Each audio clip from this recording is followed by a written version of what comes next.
Hello friends, welcome back to this channel. दोस्तों, इस video में हम बात करेंगे रिलायंस कैपिटल लिमिटेड के लिए लेटेस्ट अपडेट। बट स्टार्टिंग करें उससे पहले आपसे रिक्वेस्ट करना चाहूँगा, अगर आप चैनल को फर्स्ट टाइम देख रहे हैं, सब्सक्राइब करके बेल आइकन को हिट कर लीजिए ताकि आपको आने वाले समय में वीडियोस की नोटिफिकेशन मिस ना हो।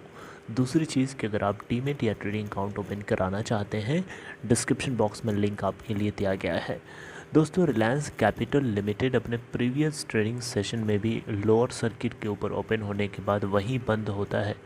6,50,555 टोटल एनएससी के ऊपर वॉल्यूम जनरेट हुआ। कंपनी की मार्केट कैप घट करके 374 करोड़ रुपए हो चुकी है। दोस्तों, आप लोगों को बताना चाहूँगा, ये उम्मीद नहीं थी कि रिज़र्व बैंक ऑफ इंडिया का जो एप्लीकेशन है नेशनल कंपनी लॉ ट्रिब्यूनल के अंदर वो सपोर्ट मिल जाएगा।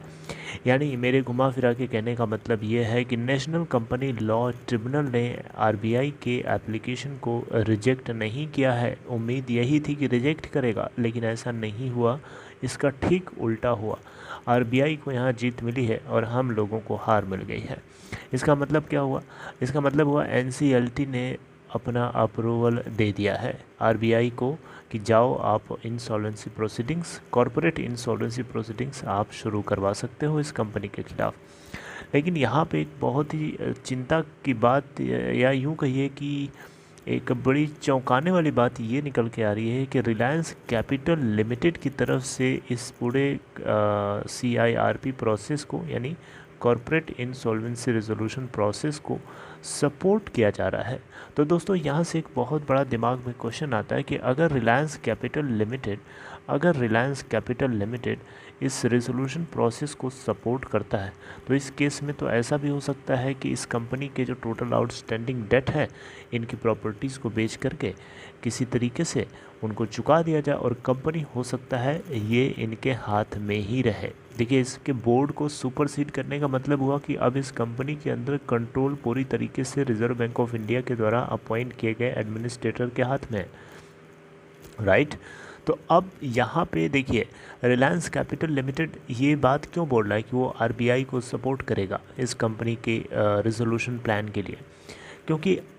क्योंकि अनिल अंबानी खुद चाह रहे थे, वो खुद 2 साल से लगातार कोशिश में लगे हुए थे कि रिलायंस कैपिटल लिमिटेड की जो बहुत सारी एसेट्स हैं उनको मोनेटाइज करा करके डेट को रिड्यूस कर। ये आरबीआई जो कर रहा है, ये कोई बहुत नया काम नहीं कर रहा है, ये काम आरबीआई से पहले ही चल रहा था, लेकिन अलग अलग अथॉरिटीज़ ने लीगल हर्डल क्रिएट कर रखा था, एक लीगल तरीके से रोड ब्लॉक क्रिएट कर रखा था, जिसकी वजह से अनिल अंबानी अपने डिसीज़न को फॉलो नहीं कर पा रहे थे।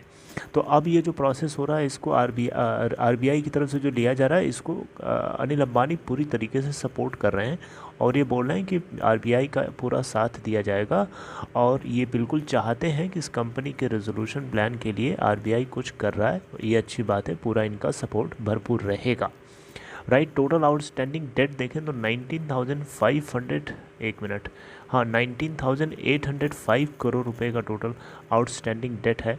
और इसमें से 19,800 करोड़ रुपए का जो आप ये जो डेट देख रहे हैं, इसमें 95% ये जो डेट है बॉन्ड होल्डर्स का है, बस 5% फाइनेंशियल इंस्टीट्यूशंस का है।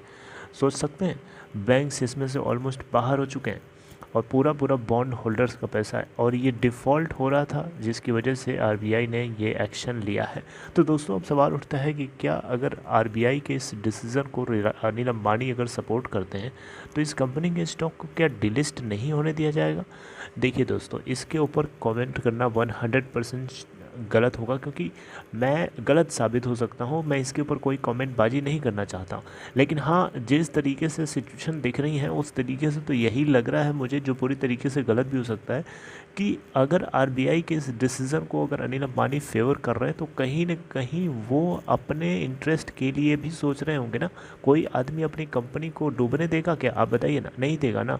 क्योंकि वो सपोर्ट इसलिए कर रहे हैं क्योंकि वो पहले से कोशिश कर रहे थे इसके रिजोल्यूशन प्लान को तैयार करने के, लेकिन लीगल हर्डल चलने की वजह से वो नहीं कर पा रहे, तो शायद इसलिए सपोर्ट कर रहे हो कि आरबीआई के रूट के थ्रू कम से कम वो उनका सपना पूरा हो जाएगा, यानी इसका डेट ज़ीरो हो जाएगा। उसके बाद जो कंपनी के पास बचेगा वो पूरा का पूरा इनके पास कंट्रोल रहेगा। कंपनी के पास एसेट्स की तो कमी है नहीं, 65,000 करोड़ रुपए से भी ज़्यादा की एसेट्स हैं रिलायंस कैपिटल लिमिटेड का, और जो आउटस्टैंडिंग डेट है वो बहुत कम है। उसके मुकाबले। तो मुझे लगता है कि इस कंपनी को जो है डीलिस्ट नहीं होने दिया जाएगा। बाकी आप लोगों को क्या लगता है मुझे कमेंट बॉक्स में बता सकते हैं, बाकी समय बताएगा। हम लोग इसके ऊपर चर्चा करते रहेंगे। मिस मत करिएगा आने वाले टाइम की वीडियोस की, जैसे जैसे कोई चीज़ पता चलेगी मैं आपको ज़रूर अपडेट करता रहूँगा। बस इतना इस वीडियो में। Take care friends, see you next time.